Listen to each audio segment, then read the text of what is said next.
Glória a Deus. Nós vamos meditar por alguns instantes na palavra do Senhor. E nós vamos abrir a nossa Bíblia no João, capítulo 8. Evangelho de João, capítulo 8.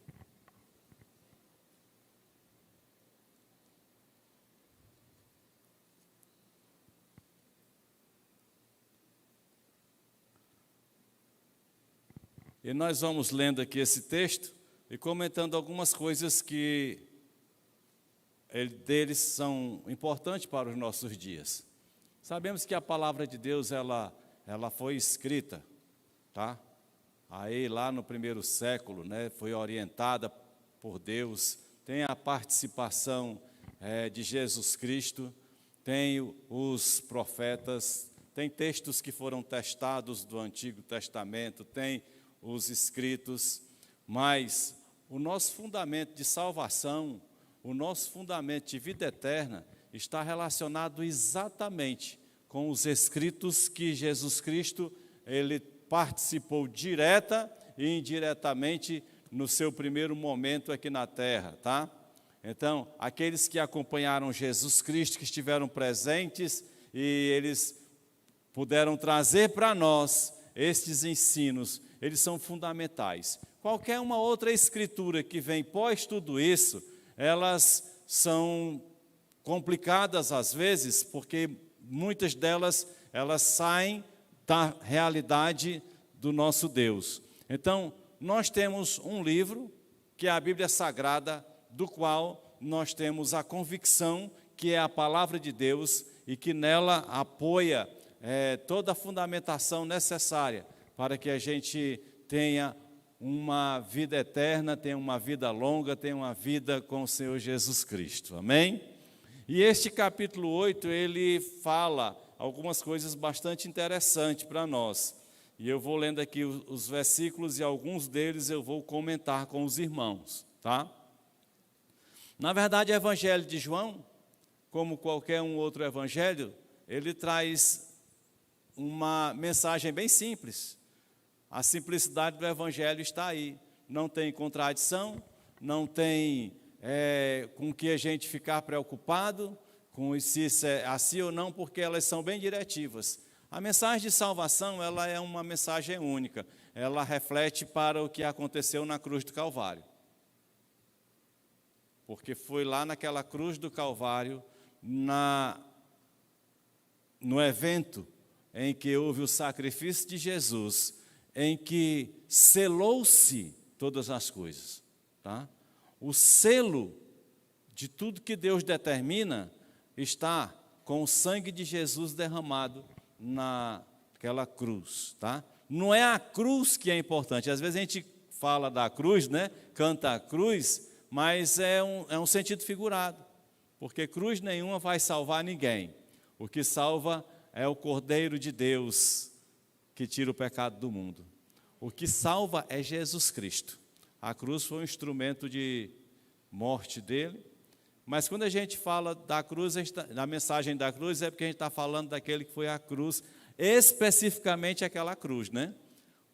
Porque logo após, uns 50 anos depois, houve uma invasão romana em uma determinada cidade, foi mais de 20 mil pessoas crucificadas. Então a cruz seria assim algo muito forte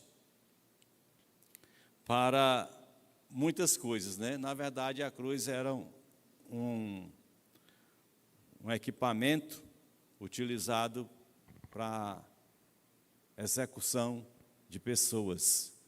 E não só de bandidos, porque muita gente inocente foi crucificada pelo Império Romano, né? Mas ele diz assim: Jesus, porém, foi para o Monte das Oliveiras. Ao amanhecer, ele apareceu novamente no templo, onde todo o povo se reuniu ao seu redor. E ele se assentou para ensiná-los. Os mestres da lei e os fariseus trouxeram-lhe uma mulher surpreendida em adultério. E então note aqui que Jesus Cristo, ele se dirigia ao templo, tá? Havia o templo de Jerusalém, havia sinagogas, tá?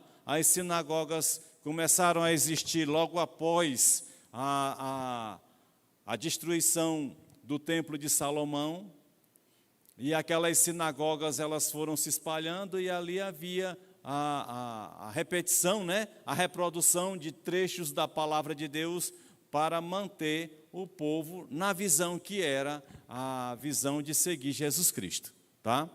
Aliás, de seguir a lei de Deus no Antigo Testamento. E se propagou, porque quando chega a época de Jesus, ele vai às sinagogas, mas aqui ele está diretamente no templo em Jerusalém, tá?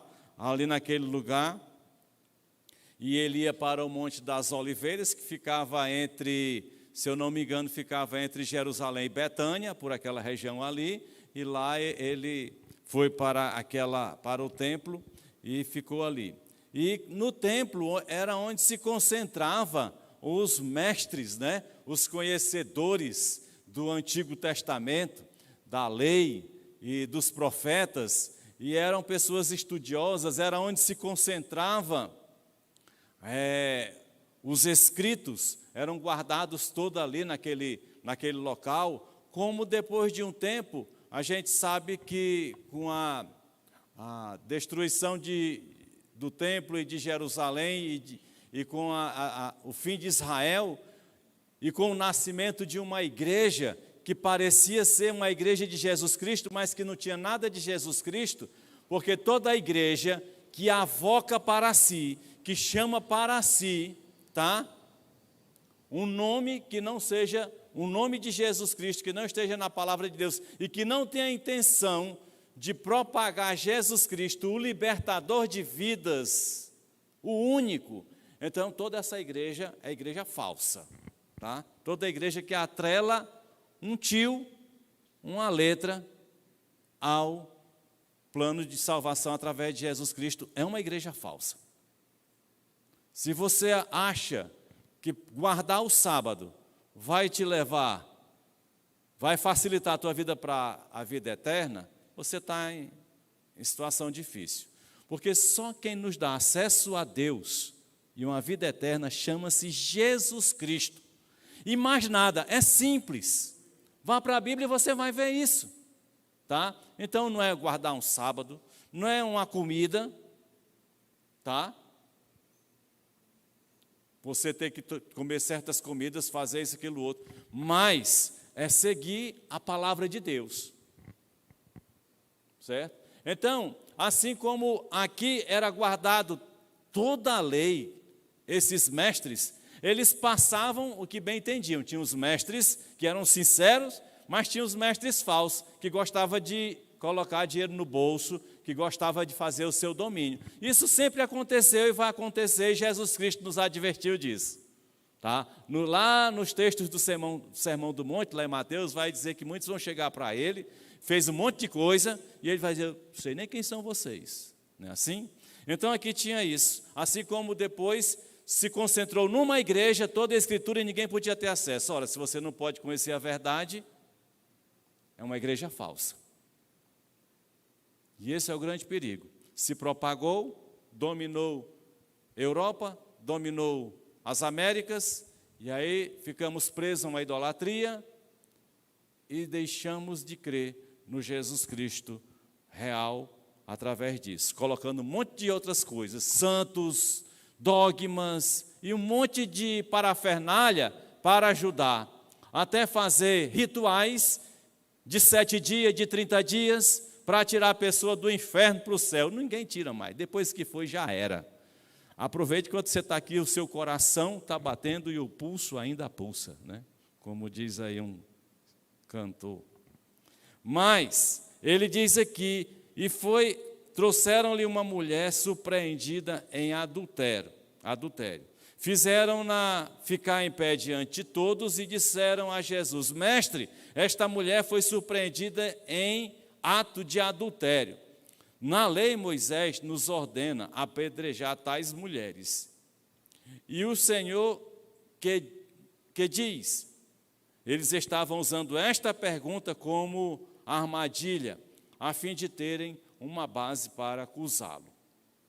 Isso é uma situação jurídica muito tranquila, para um advogado livrar essa mulher, tá? Porque adultério é um crime que só pode ser cometido por duas pessoas. Uma só não comete adultério. Onde é que está a segunda pessoa aqui? Só tinha uma mulher. Então, tinha um problema jurídico aí que não ia prosperar essa ação penal. O juiz ia extinguir, certo?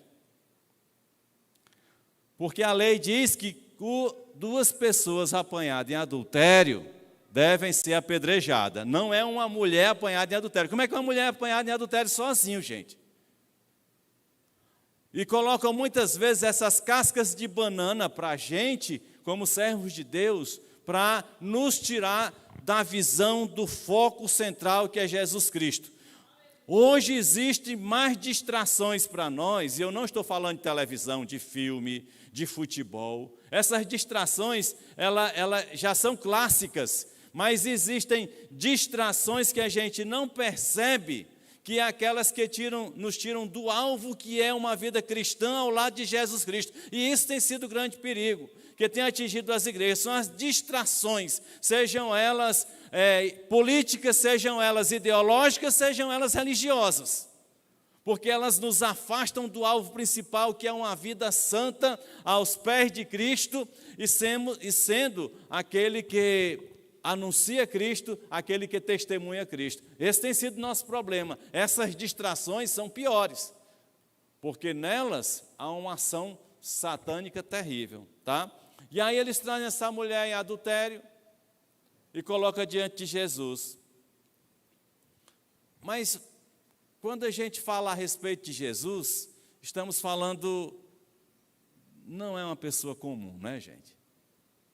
Não é.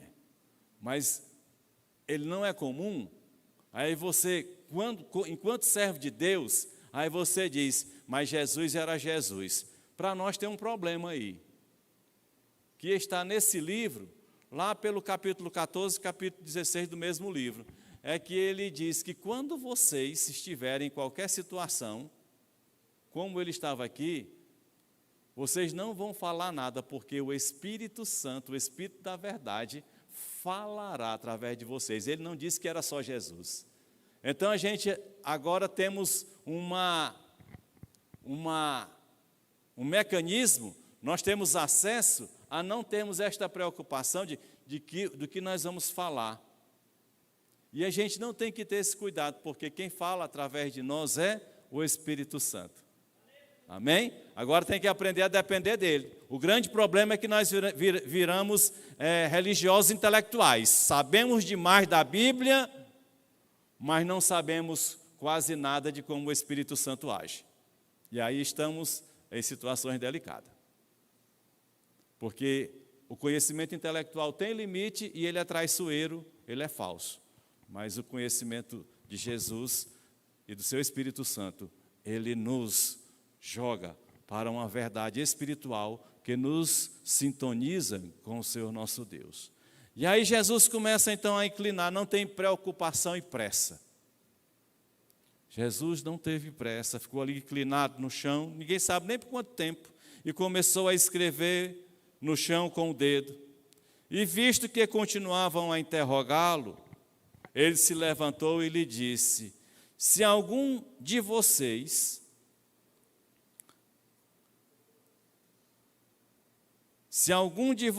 onde é que eu estou, meu Deus? Se algum de vocês estiver sem pecado, seja o primeiro a tirar pedra nela. Ele falou isso aqui, não foi para um povo. Olha só a intrepidez e ousadia do nosso Senhor Jesus Cristo. Ele olha para aqueles que gostam de apedrejar, de matar, de condenar, que eram os fariseus, os doutores, os mestres da lei, e ele olha para aqueles homens que chegam ali para disputar com ele, e ele não entra nessa disputa. Ele apenas diz, se algum de vocês não tem pecado, atire a primeira pedra. Aí a gente vê que ninguém está livre, porque todos pecaram e todos foram condenados. Todos pecaram e todos foram condenados, porque todos foram destituídos da glória de Deus, né? O que ao ouvir, versículo 9, os que o ouviram foram saindo um de cada vez, começando pelos mais velhos. Jesus ficou só com a mulher em pé diante dele. Então Jesus pôs-se em pé e perguntou-lhe: mulher, onde estão eles? Ou seus acusadores? Ninguém a condenou? Ninguém, Senhor. Disse ela, declarou Jesus, eu também não a condeno. Olha só, impressionante. Mas tem um detalhe aqui que a gente precisa entender sobre isso. Porque havia nesse quadro uma coisa que para o direito romano, que é um direito que ele deu origem aos outros direitos, como o direito francês, como o direito inglês, tá? Que tem algo chamado benefício da dúvida. Se você não tem certeza, a pessoa não pode ser condenada. Se o juiz não tem certeza absoluta, ele não pode condenar a pessoa. É o chamado benefício da dúvida, que é no latim indubio pro réu, né? Tá? Então, note que, mesmo assim, aqui tinha toda essa situação. Mas Jesus, ele olha para aquele povo que gosta de condenar, para mostrar que na terra ninguém pode apontar o dedo para ninguém condenar. É como também na igreja ninguém pode condenar ninguém. É como na igreja ninguém pode levantar o dedo para dizer essa pessoa não tem direito a isso, aquela não tem isso, porque condenamos. E às vezes nós somos mais rápidos em condenar do que a gente imagina. Mas Jesus não condenou ninguém. Agora tem um detalhe. A mulher realmente tinha cometido adultério. Pelo texto a gente percebe. Por que a gente percebe que esta mulher, ela tinha adulterado? Porque ele disse, agora vá e abandone a sua vida de pecado. Ele está falando especificamente nesse ponto, trazendo o histórico de que para que a condenação, e ele aponta que é esta área em que ela estava sendo colocada para ser julgada e apedrejada, e é por esta área que ele vai dizer para ela, se livre destas suas práticas de erro. Mas antes dele dizer isso, ele diz, eu não te condeno. Porque não é papel de Jesus Cristo hoje condenar ninguém. O papel de Jesus Cristo hoje é dar uma oportunidade para mim e para você de abandonar a vida de pecado, de abandonar a nossa vida de erros e nos voltarmos para Ele. É diferente. Então ele vai dizer, agora vá e abandone a sua vida de pecado. E ele continua nesse texto que é rico e profundo para nós, e ele diz, falando novamente ao povo, Jesus disse, eu sou a luz do mundo. Quem me segue nunca andará em trevas, mas terá a luz da vida. E ele fala para nós a respeito de que ele é a luz do mundo. E essa luz, quando ela entra em nossa vida, nos faz luz também. Quando a gente vai para esse, eu acho que a astronomia, o tema aí, essa área, quando a gente olha o Sol, ele joga a luz para os planetas, e os planetas que recebem a luz também vão refletir a luz. E a gente tem essa prova na Lua, né? Porque a Lua não tem luz, mas ela recebe a luz, e quando ela recebe a luz, ela transfere luz.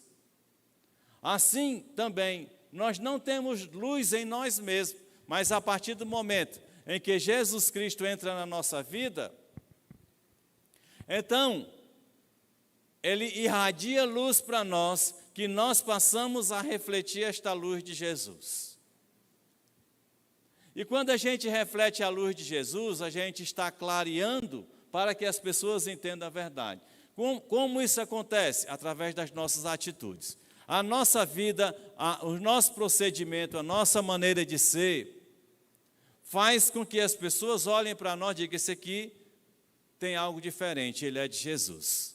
Essa é a grande diferença. Os fariseus lhe disseram: você está testemunhando a respeito de si próprio. O seu testemunho não é válido. Aí começou uma confusão aqui, porque não aceitaram. Lá, quando lemos no início do culto o capítulo 1 de João, nós vimos que definitivamente os mestres e os fariseus, os religiosos, não aceitaram Jesus Cristo.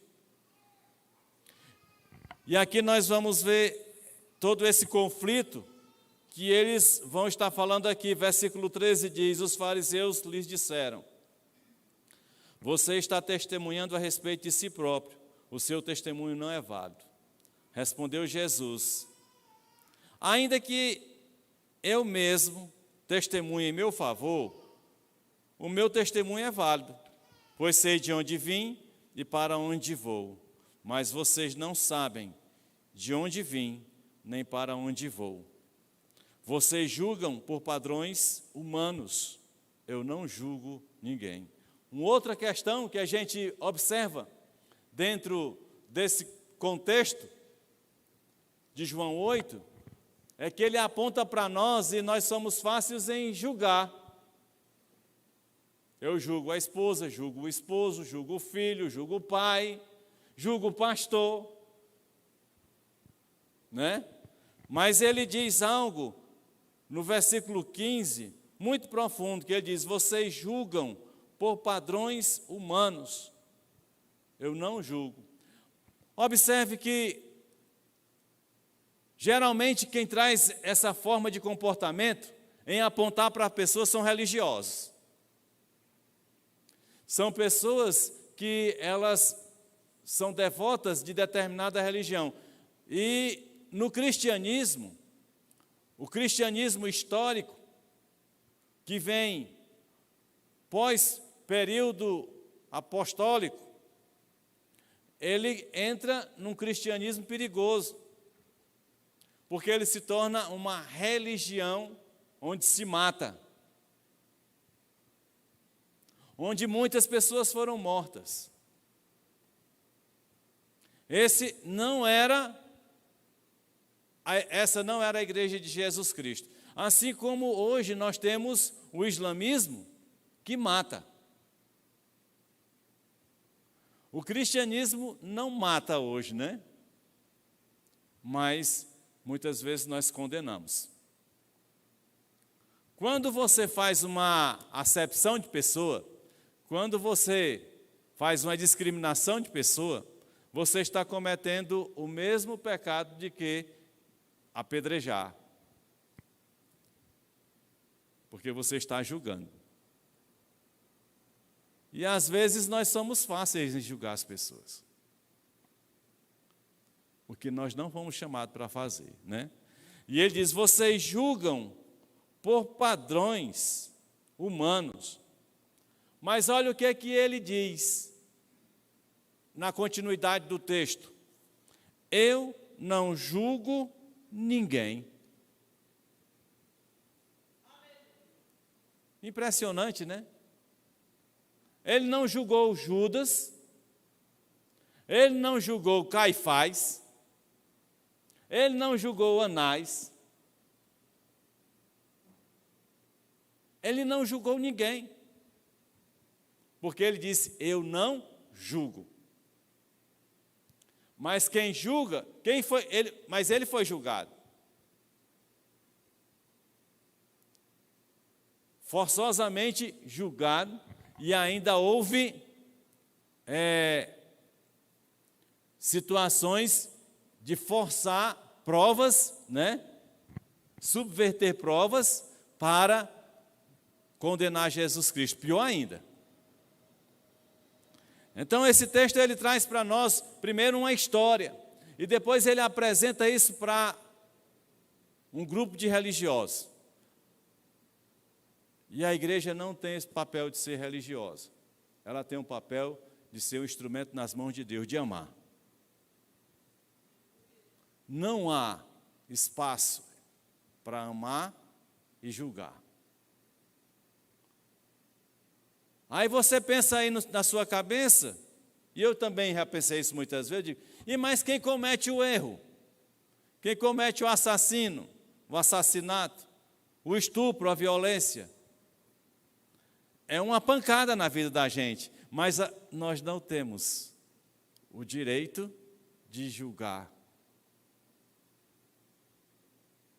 Aí é que começa a mudar a história de quem realmente está entendendo o que é a mensagem de Jesus Cristo, para quem não está entendendo. Porque se é fácil a gente se aglomerar num grupo de pessoas e está tudo em paz, e todo mundo feliz, se abraçando, beijando, e está todo mundo. Mas quando a gente encontra alguém que cometeu um erro, ou vários erros, ainda essa pessoa não merece o perdão de Deus. Assim como eu também não mereço. Como ninguém merece. Mas é o que faz diferença na igreja, é essa nossa postura. E esse João 8, ele abre a nossa mente para entender isso. Não julgue ninguém. Não julgue ninguém. Mas ele continua dizendo, mesmo que eu julgue, as minhas decisões são verdadeiras, porque não estou sozinho, eu estou com o Pai que me enviou. Na lei de vocês está escrito que o testemunho de 2 homens é válido. Eu testemunho acerca de mim mesmo. A minha outra testemunha é o Pai que me enviou. Então perguntaram-lhe, onde está o seu Pai? Respondeu Jesus, vocês não conhecem nem a mim, nem a meu Pai. Se me conhecessem, também conheceriam a meu Pai. Ele proferiu essas palavras enquanto ensinava no templo, perto do lugar onde se colocavam as ofertas. No entanto, ninguém o prendeu, porque a sua hora ainda não havia chegado. Jesus Cristo estava blindado para qualquer espécie de retaliação, porque ele estava cumprindo o propósito de Deus aqui na terra. Ninguém ia pegar ele antes do tempo. Por mais que tentaram, mas não deu certo, porque ele estava assim, sendo colocado. Mas esse era o cenário mais incrível que a gente pode imaginar, é que ele está falando com pessoas que deveriam estar sendo exemplo para aqueles que vinham de longe, aqueles que não tinham acesso às Escrituras, aqueles que não conheciam a verdade, aqueles que não imaginavam o que era seguir Deus.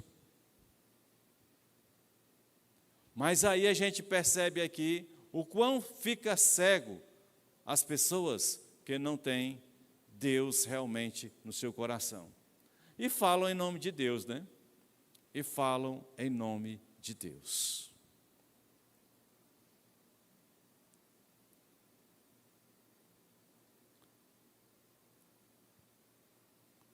Verso 21. Mais uma vez Jesus lhe disse, eu vou embora e vocês procurarão por mim e morrerão em seus pecados. Para onde vou, vocês não podem ir. Jesus falava a respeito do céu. Ninguém pode ir para o céu. Por mais religioso que seja, sumo sacerdote, pastor, bispo, apóstolo, não vai para o céu. Pode ter esse nome. Pode arrebanhar milhares, não vai para o céu. Porque ninguém vai para o céu por título, tá? Ninguém vai para o céu por qualquer espécie de cargo, função que exerça, ainda que seja religiosa. Só vai para o céu aquele que rasga o seu coração para Jesus Cristo, que abre seu coração. É uma grande diferença. Por que que hoje a gente tem dificuldade de falar de Jesus? Às vezes porque a nossa mente também está obscura. Porque a gente acha que aquela pessoa nunca vai cumprir o padrão que nós estabelecemos para seguir a Jesus Cristo. Porque nós estabelecemos padrões. Ele disse, rapaz, fulano ali, nem adianta eu falar de Jesus para ele. Ele nunca vai entrar nesse padrão. Porque você está falando no seu padrão e não no padrão de Deus. Porque o padrão de Deus é desconhecido para a gente. Nós só vamos conhecer esse padrão de Deus quando a gente realmente abrir o coração para amar como Jesus Cristo amou. Fora disso, está complicado. Não é? Isso levou os judeus a perguntarem, será que ele irá matar-se? Será por isso que ele diz, para onde eu vou, vocês não podem ir? Mas ele continuou, vocês são daqui de baixo, eu sou lá de cima. Vocês são deste mundo, eu não sou deste mundo. Eu disse que vocês morrerão em seus pecados. Se vocês não crerem que eu sou de fato, morrerão em seus pecados. Quem é você? Perguntaram eles. Exatamente o que tenho dito o tempo todo, respondeu Jesus. Tenho muitas coisas para dizer e julgar a respeito de vocês, pois aquele que me enviou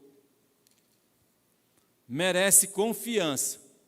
E digo ao mundo aquilo que dele ouvi.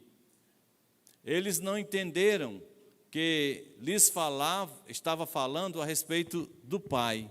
Então Jesus disse, quando vocês levantarem o Filho do Homem, saberão que eu sou. Ele está dizendo, saberão que eu sou Deus, né? Mas ele está dizendo, quando vocês me crucificarem, né? Vocês saberão que eu sou Deus, e que nada faço de mim mesmo, mas falo exatamente o que o Pai me ensinou. Olha só, Jesus Cristo, ele não veio para fazer sua vontade, ele veio fazer a vontade daquele que o enviou, que é o seu Pai, que é Deus, tá? Mas, se a gente analisar quantas vezes a gente quer impor nossos pensamentos, os nossos conceitos, as nossas determinações para as pessoas seguirem a Cristo. É por isso que a gente tem que pagar um preço mais alto do que a gente pensa que está pagando, porque nós não estamos pagando o preço correto. A gente precisa entender que a gente precisa pagar um preço muito mais elevado para entender que aquilo que a gente tem que transferir para alguém deve ser algo que vem do céu e não de conceitos humanos. Se você vai falar de Jesus para alguém, você primeiro olha para ela para ver qual é o seu status? Você vai analisar a sua situação? Se ela se enquadra no mesmo nível social que você? Muito complicado isso. Porque quando a gente olha para um ser humano, a gente tem que entender que Deus ama aquela pessoa. E é indiferente de se ela se enquadra no que eu acho que ela deve ser ou deveria ser, e eu tenho que amá-la exatamente como Jesus a ama, porque senão não alcanço. Essa tem sido a grande diferença. Às vezes a gente quer alcançar alguém para Jesus Cristo, para nos beneficiar. Eu tenho um filho que é terrível, dá muito trabalho. Se ele aceitasse Jesus Cristo, eu estou atrás de uma coisa para me ser bom. E não é isso que Deus espera da gente. Ele espera que a gente seja guiados pelo Espírito Santo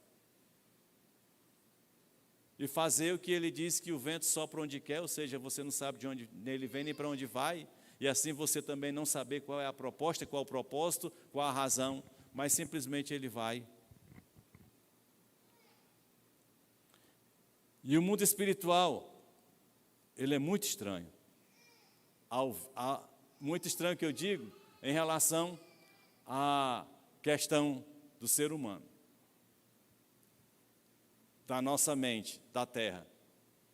Passei por algumas situações que eu ria e analisava.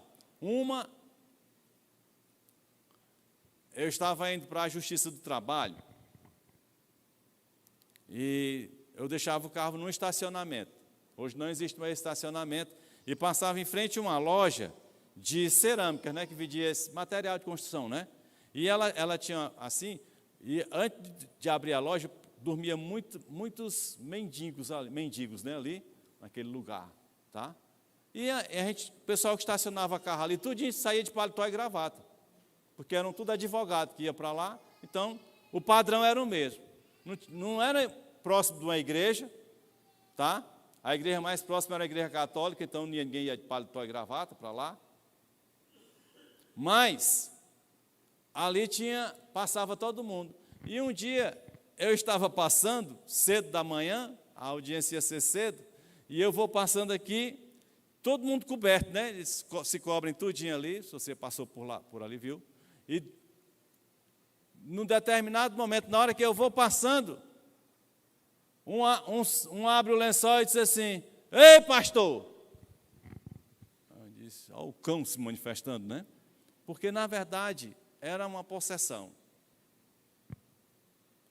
E ele olhou para mim e disse: ei, pastor! E depois voltou e descobriu de novo. Então, são circunstâncias que a gente percebe que há um mundo espiritual. E quando Jesus fala isso aqui, ele está tentando nos comunicar que a gente tem que acabar com essa história de olhar só para aquilo que a nossa vista alcança, porque tem muito mais além do que a gente está vendo. E nessa mesma situação, em outro dia, eu estava caminhando, uma pessoa chega perto de mim e diz assim: eu queria lhe dar uma palavra, lá próximo do fórum. Eu digo: pois não. Ele diz: olha, Deus está mandando dizer isso assim, assim, assim, você é pastor de uma igreja assim, é tal, ele vai fazer isso aí, tal. Eu digo: obrigado. Ele foi para lá e eu fui para cá.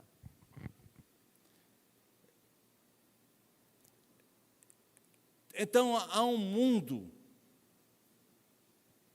aí, precisando e gritando pela gente, e a gente está perdendo tempo. Às vezes tem alguém perto de nós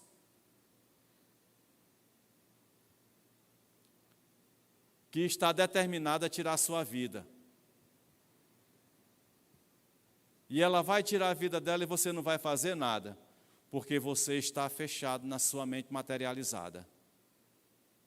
Mas se você aprimorar, aperfeiçoar a sua vida espiritual e conseguir ouvir a voz de Deus, ele vai dizer: ele está gritando por socorro.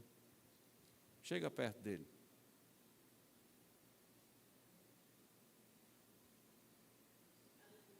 Às vezes a gente vai passando e a gente percebe que tem alguém gritando por socorro. E o que é mais incrível, vou explicar aqui, o que é mais incrível, que um socorro só pode, às vezes é só um abraço que a pessoa quer, que é espiritual.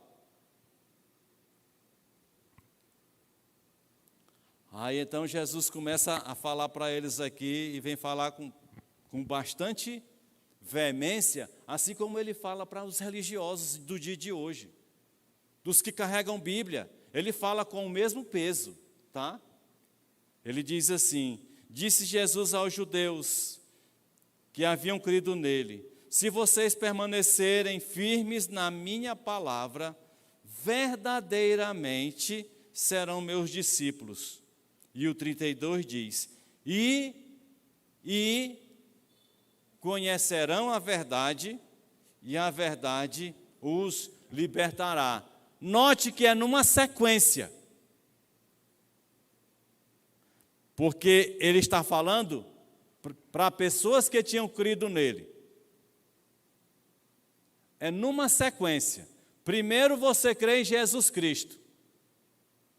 E a partir do crer em Jesus Cristo, Ele vai e diz: se você crê em mim, permaneça na minha palavra. E permanecer na palavra de Jesus é que vai fazer a diferença. E permanecer na palavra de Jesus significa que haverá uma sequência em que você conhecerá a verdade, porque esta verdade não se revela simplesmente é uma verdade de conhecimento filosófico, ideológico, mas uma verdade espiritual. E conhecereis a verdade, que é Jesus Cristo, porque diz: eu sou o caminho, a verdade e a vida. João 14,6, não é isso? Acho que é 14,6. E conhecereis a verdade, e a verdade vos libertará, 8,32. E 14,6, eu sou o caminho, a verdade e a vida. Ninguém chega ao Pai, ou ninguém vem ao Pai, ele diz, que é através dele, porque ele e o Pai é um só, né? Ninguém vem ao Pai, eu sou o caminho, a verdade e a vida. Ninguém vem ao Pai, a não ser por mim, né? E ele está falando: e conhecerão a verdade os libertará. É Cristo quem liberta, não é você. Não é você impondo que a pessoa tem que orar de joelho, que tem que usar roupa assim, assada, que tem que tirar isso ou aquilo, que tem que fazer isso ou aquilo outro, que vai libertar a pessoa. É o seu joelho na presença de Deus e o seu amor por aquela vida, que Deus agirá na vida dela. Agora, enquanto formos religiosos, nós não vamos ver um passo de milagre acontecendo ao redor da gente. Porque o milagre de Deus, ele se povoa por onde o amor dele sobrepõe. E o amor de Deus se sobrepõe através do que é derramado por meio dos nossos corações, pelas nossas vidas. E eles lhes responderam: somos descendentes de Abraão e nunca fomos escravos de ninguém. Como você pode dizer que seremos livres? Jesus respondeu: digo a você a verdade, todo aquele que vive pecando é escravo do pecado.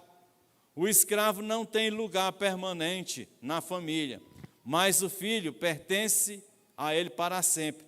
Esse versículo 34 e 35, ele se faz às vezes confuso para nós, porque nunca tivemos um contato com pessoas escravas, né?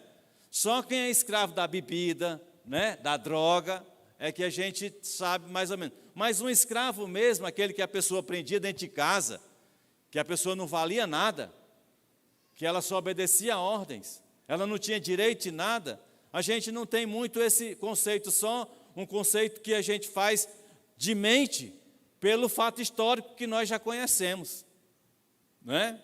Mas a verdade é que naquela época, onde existe escravidão, o que acontece quando se perde o escravo perde a força de trabalho e não consegue mais produzir? É jogado fora, descartado. É isso que ele está dizendo. Se você é escravo da religião, ou se você é escravo do pecado, você não tem parte na família. Mas o filho, ainda que seja todo engembrado, preguiçoso, está dentro de casa. Olha aí. Mas não é um bom exemplo não, ser filho preguiçoso, viu? Preste atenção. Não é? Mas ele está dizendo para nós, portanto, se o Filho, ele os libertar, vocês de fato serão livres. Então não é a nossa força, não é a nossa vontade, não é o nosso querer, é Ele. Experimente isso na sua vida, dentro da sua casa. Convide Jesus para estar dentro da sua casa. Ah, mas eu sou de Jesus Cristo, sou batizado, eu sei todo primeiro domingo. Mas será se realmente Cristo está no lugar certo? É preciso que a gente entenda que não é cumprir obrigações, mas é viver na obediência. Viver na obediência. E ele continua dizendo: portanto, se o Filho os libertar, vocês de fato serão livres. Eu sei que vocês são descendentes de Abraão, contudo estão procurando matar-me, porque em vocês não há lugar para a minha palavra. Eu estou dizendo o que vi na presença do Pai, e vocês fazem o que ouviram do pai de vocês. Abraão é o nosso pai, responderam eles. Disse Jesus: se vocês fossem filhos de Abraão, fariam as obras que Abraão fez. Mas vocês estão procurando matar-me, sendo que eu falei a vocês a verdade que ouvi de Deus. Abraão não agiu assim. Vocês estão fazendo as obras do pai de vocês.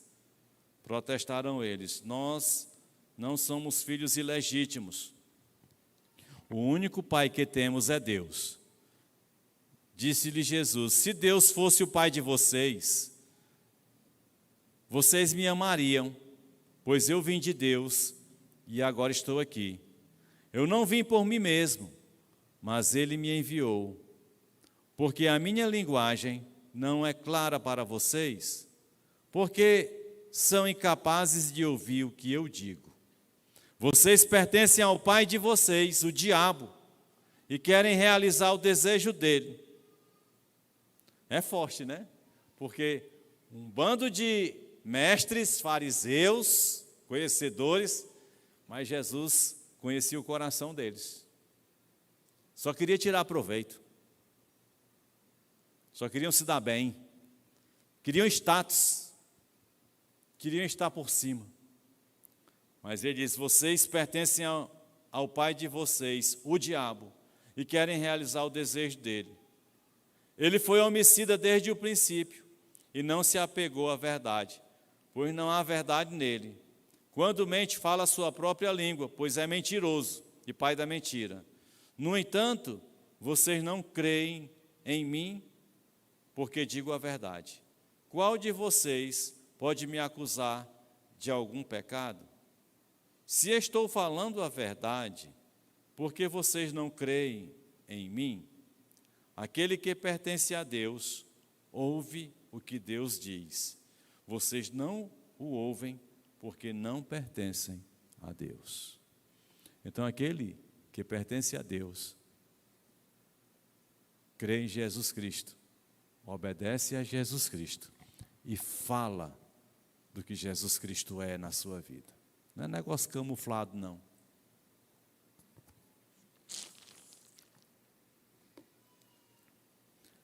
Então, que nós possamos estar entendendo cada dia mais a palavra do Senhor em nossas vidas.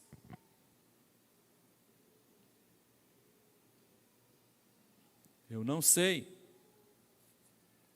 como é que você anda com Deus, mas você sabe. Só você e Ele sabem como você anda com Ele. Mas a gente precisa, com muita urgência, tirar de dentro de nós toda a religiosidade que nos afasta de Deus. Tem capa, tem aparência de verdade, tem aparência de coisa boa, tem aparência de eternidade boa, mas na verdade não é. É preciso que a gente rasgue o coração e peça para Deus nos transformar, porque quem nos liberta é Ele, né?